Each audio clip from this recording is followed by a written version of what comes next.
आज हम बात कर रहे हैं यूपी लेखपाल की ग्रामीण प्रवेश की बेस्ट बुक, जो कि चक्षु प्रकाशन की है। और इस बुक की खासियत मैं आपको बताऊं, 650 से ज़्यादा मौके और बेहतर एनालिसिस के साथ, जो कि आपके यूपी ट्रिपल एससी के द्वारा पाठ्यक्रम लेखपाल के लिए दिया गया था, उन सारी टॉपिकों को बहुत अच्छे तरीके से इस पर कवर किया गया है। आप इसको खरीद सकते हैं। इसका लिंक जो है मैंने वो डिस्क्रिप्शन में दे दिया, वहाँ से जाके इसको बाई कर सकते हैं। इस बुक का विश्लेषण बहुत अच्छा है, आप इसको खरीद कर एक उज्जवल भविष्य की ओर आगे बढ़ सकते हैं। हेलो नमस्कार, कैसे हैं आप लोग? उम्मीद है अच्छे होंगे और तैयारी भी आपकी एकदम अच्छी चल रही होगी। और आज जो है, अगर आप चैनल पर नए आए हैं तो चैनल को पहले सब्सक्राइब करें, बेल आइकन को दबा दीजिए, जिससे कि आपको जो क्लासेज हैं वो अपडेटेड मिलती रहें। और ये ग्रामीण प्रवेश की क्लास है, मैथ की क्लासेज आपकी स्टार्ट हो चुकी हैं, वो आपको कल सुबह मॉर्निंग में मिल जाएंगी। 7 से 9 आपको डेली क्लासेज मिला करेंगी। दूसरी बात कि आपको जितना पेड कोर्स में पढ़ाया जाता है, उससे कम 10 से 20 गुना ज्यादा यहाँ पढ़ाया जाएगा। यही बात मैं आप लोगों के लिए बार बार बताता हूँ, लेकिन आप चैनल से जुड़े रहेंगे तब आपको पता चलेगी। और जो लोग मेरी वीडियो देख रहे हैं ग्रामीण प्रवेश की, उनको उसका स्टैंडर्ड भी पता चल गया होगा कि वो किस स्टैंडर्ड तक की क्लासे है। तो देखिए, आज जो है मैंने आपको बताया था कि राजस्व परिषद के बारे में मैंने आप पढ़ा दिया था। अब राजस्व परिषद में काफी लंबा टॉपिक है, ये छोटा टॉपिक नहीं है। इसकी 1831 में ईस्ट इंडिया कंपनी की स्थापना की थी। उस समय विलियम बेंटिक जो थे गवर्नर थे। फिर 1833 में आपका गवर्नर जो बंगाली गवर्नर थे, उनको गवर्नर जनरल बना दिया गया भारत का।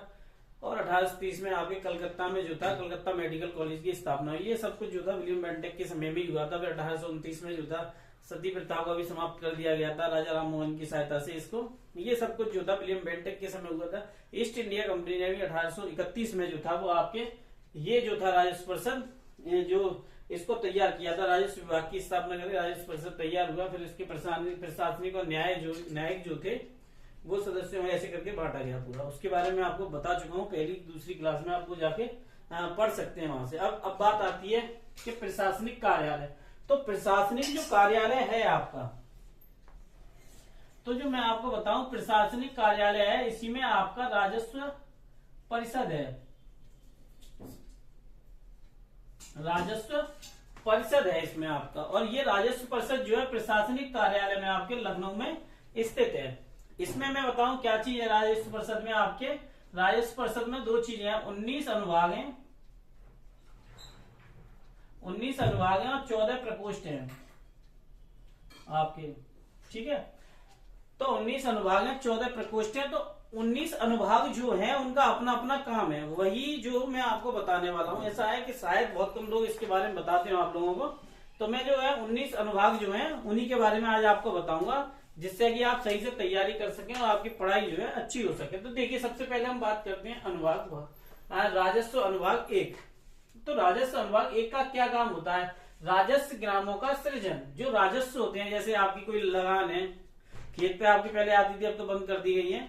तो अब जो है, जैसे कि पहले बम्बा से भराई होती थी, तो उसका जो होता था उसमें राजस्व ग्रामों का सृजन जो होता था वो होता है जमींदारी।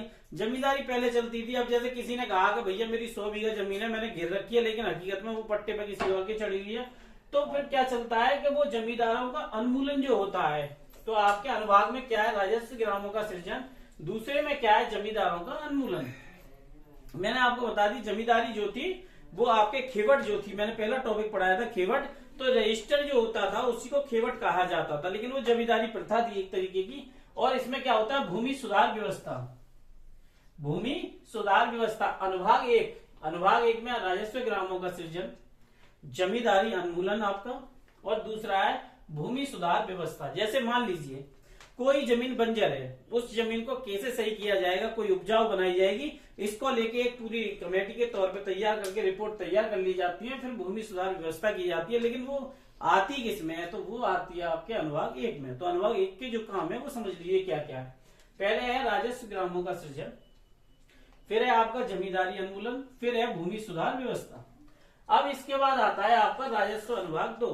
राजस्व अनुभाग 2 में सबसे ज्यादा इंपोर्टेंट चीज है कि हाट बाजार या मेला। ये मैं इसलिए बता रहा हूं, ये क्वेश्चन आने वाला है। क्या आप बताइए, राजस्व परिषद की राजस्व परिषद जो है उसके अनुभाग 2 में कौन से अनुभाग में मेला लगाया जाता है, कौन से अनुभाग के तहत मेला लगाया जाता है? तो वो जो है आपके अनुभाग 2 में है। ये मैंने क्विज के तौर पे बताया है, लेकिन ये मैं बाद में बता दूंगा। क्विज भी इनके तैयार कराऊंगा आप लोगों के। वृक्षारोपण कार्यक्रम, आपने देखा होगा नहर होती है, या फिर रोड जा रहे होते हैं, आपको पता होगी उनके सहारे वृक्षारोपण चलता है। वृक्षारोपण आप लोगों ने खूब सुना होगा, खूब कार्यालयों में धूमधाम से होता है, लेकिन जमीनी हकीकत क्या होती है, 200 पेड़ लगाए जाते हैं तो मुश्किल से 20 पेड़ बचते हैं। भाई मैं सीधी बात बता रहा हूँ, यही कड़वा सच है जीवन का, मानना चाहिए लोगों को। तो वृक्षारोपण जो है करना चाहिए हर व्यक्ति को।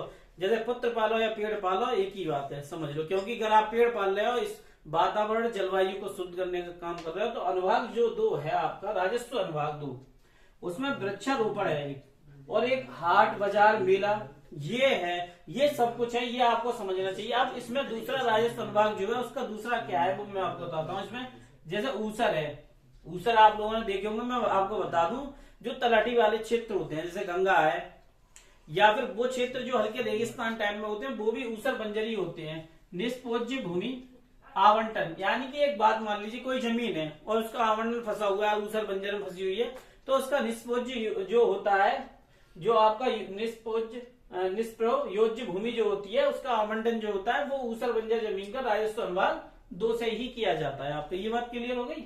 अब हम बढ़ते हैं आगे। जैसे आपने सोचा होगा, आप किसी कस्बे में रहते होंगे या फिर आप मान लीजिए किसी बड़े शहर में रहते होंगे, तब भी कुछ चीजें लगती होंगी। हाट जो है, छोटे छोटे बाजार, देखिए हाट है, बाजार है और मेला है।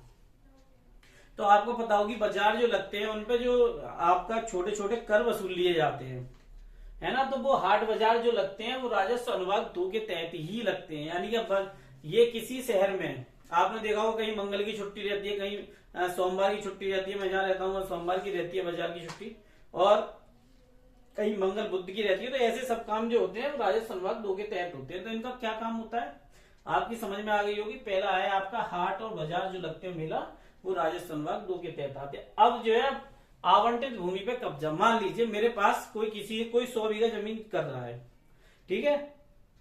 अब जो 100 बीघा जमीन कर रहा है, तो वो जो 100 बीघा जमीन होगी ये आवंटित भूमि, ठीक है। आवंटित भूमि यानी कोई 100 बीघा जमीन कर रहा है, तो अब उसने कहा ये जमीन तो मेरी है 100 बीघा, लेकिन हकीकत में वो जमीन जो है आवंटित किसी और पे है। तो भूमि पर जो आवंटित भूमि पर कब्जा कर लेते हैं, जो सरकार के द्वारा दी गई है, ऐसी भूमियों पर जो कब्जा हटाने का काम करता है, वो भी राजस्व अनुभाग 2 के तहत ही होता है। ये उनकी राजस्व परिषद की अपनी अपनी जो अनुभाग है, एक तरीके से धाराएं मान सकते हैं अपना आर्टिकल। जैसे संविधान में आर्टिकल है प्रेस को स्वतंत्रता और आपकी बोलने की स्वतंत्रता जो है वो आर्टिकल 19 के पार्ट 1 में दी गई है, ठीक है।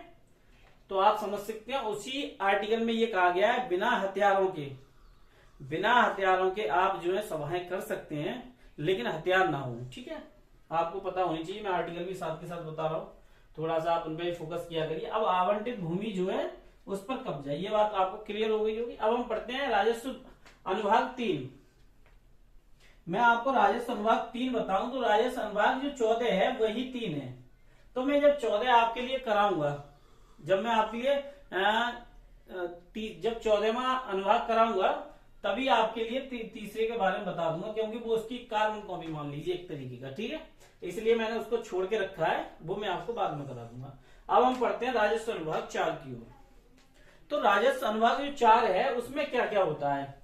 जैसे मैंने कहा कि एक नक्शा है भूलेख का, मान लीजिए मेरे पास 4 बीघा जमीन है, लेकिन वो 4 बीघा जमीन का जो मेरे पास 4 बीघा जमीन है, और 4 बीघा जमीन का मैं क्या कर सकता हूं, उसका सुंदरीकरण, यानी कि एक तरीके से नक्शे में आपको कोडिंग करनी है एक तरीके से, ये मान लीजिए। तो क्या है, जैसे भू अभिलेख है, उसका सुंदरीकरण करना है भाई, एक नक्शा बनाना है। पहले नक्शे ऐसे करके लेखपाल के पास थे, अब उन्होंने क्या करा, नहीं जी अब दौर आधुनिक हो गया है, टाइम थोड़ा सा चेंज हो गया है। तो जो टाइम है उसमें आधुनिकीकरण में क्या हो गया, आपके कंप्यूटर हो गया। तो अब जो कुछ डाटा है वो आपके कंप्यूटर में मिल जाता है। शायद 2005 के बाद कुछ डाटा अपडेटेड हो रहा है, 2015 के बाद का शायद मेरी ऐसा करके, मुझे पता नहीं है उसका, थोड़ा सा बाद में बताऊंगा। लेकिन कुछ जमीनों का जो हो रहा है वो शायद 2015 के बाद का है या समथिंग, जो भी हो वो मैटर नहीं है अभी। वित्त आयोग सूचना उपलब्ध कराना, जो वित्त आयोग होता है आपका, ठीक है, फाइनेंस मिनिस्टर जो होती है उसमें जो सूचना उपलब्ध कराते हैं वो कैसे कराई जाती है, तो वो कराई जाती है आपके राजस्व अनुभाग 4 के तहत। तो जो आपको सूचनाएं उपलब्ध कराई जाती है वित्त आयोग को, वो आपकी कराई जाती है, आपकी सूचना उपलब्ध कराने का काम है राजस्व अनुभाग 4 के तहत। अब देखिए हम अगले पे बढ़ते हैं, और अगला आया आपका राजस्व अनुभाग 5। ठीक है, ये शायद थोड़ा छोटा दिखाई दे, लेकिन आप इसका स्क्रीनशॉट लेकर भी इसके नोट्स बना सकते हैं। इससे बेहतर नोट्स मैं कह सकता हूँ, कोई भी आपको पूरे यूट्यूब पे नहीं दे रहा होगा, ये नोट कर लीजिए। नए मंडल, राजस्व अनुभाग 5 का क्या काम होता है वो मैं आपको बता दूं। तो राजस्व अनुभाग 5 का क्या काम होता है ये समझ लीजिए। जो नए मंडल होते हैं, जिला होते हैं, आपके तहसील होते हैं, भवनों के निर्माण होते हैं और सीमा के विवाद होते हैं। जैसे मान लीजिए आप रह रहे हैं किसी डिस्ट्रिक्ट में, जैसे गाजियाबाद में मान लीजिए, और गाजियाबाद का कोई भाग है जो कि गौतम बुद्ध नगर में भी लग रहा है और गाजियाबाद में भी लग रहा है। तो ऐसे में जो सीमा विवाद होते हैं वो राजस्व अनुभाग जो है आपके 5 के तहत निपटाए जाएंगे। ठीक है, अब क्या होता है ये समझिए। जैसे कोई जमीन है, आपने देखा होगा अतिक्रमण हो जाती है, अनाधिकृत, यानी कि जबरदस्ती कब्जा ली गई हो, एक तरीके से उस पर कुछ बना लिया जाए। तो अब उन पर कुछ काम होना है, उपनिवेश होने, क्षेत्रों के नई फैक्ट्री या कुछ भी लगनी है, तो उनको हटाने का काम भी जो होता है, कब्जे से मुक्त करने का काम, वो भी आपका कौन करता है? राजस्व अनुभाग 5 के तहत होता है। ठीक है, अब अगला जो है सर्वे ऑफ इंडिया के नक्शे। देखिए सर्वे ऑफ इंडिया जो होती है वो नक्शे तैयार करवाती है। तो नक्शे की जो सीमांकन और प्रमाणीकरण होते हैं उनका भी जो काम होता है वो राजस्व अनुभाग आपके 5 के तहत ही होता है। तो ये आज के टॉपिक हैं जो मैंने आपको करा दिए, और मैं कल कराऊंगा आप लोगों के लिए इसके नए टॉपिक। बस डेली अगर आप इतना भी पढ़ रहे हैं तो नोट कर लीजिए, आप 1 से 1.5 घंटे की क्लास ले रहे हैं। 50 बातों से अच्छा है कि नोट्स बनाओ, तैयारी करो। इससे बेहतर नोट्स आपको कोई और उपलब्ध नहीं कराएगा। ये नोट्स अच्छी क्वालिटी के हैं, समझ लीजिए ये नोट्स ही बने हुए हैं, बस आपको कॉपी पर राइट करनी है। और चैनल पर नए आए हो और लास्ट तक वीडियो देख रहे हो तो चैनल को सब्सक्राइब जरूर कर दो, बेल आइकन को दबा दो। अपने दोस्त जितने भी हैं, group, WhatsApp group, Telegram group में जहां भी हो आप शेयर जरूर कर दो। मैं आप लोगों से मिलता हूं। नमस्कार, धन्यवाद।